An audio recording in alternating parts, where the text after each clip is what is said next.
This video was created to support children step by step with calming strategies and safe ways to self-regulate.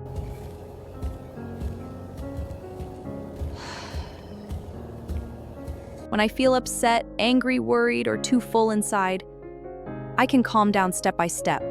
First, I can stop my body and take one slow breath, in and out.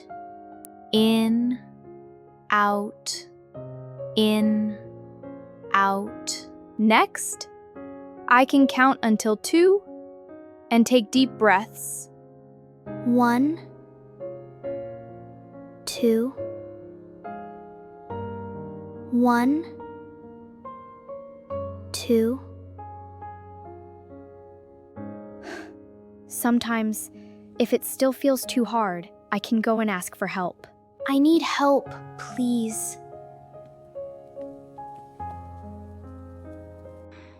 If I don't know how to explain my feelings, I can use my cards.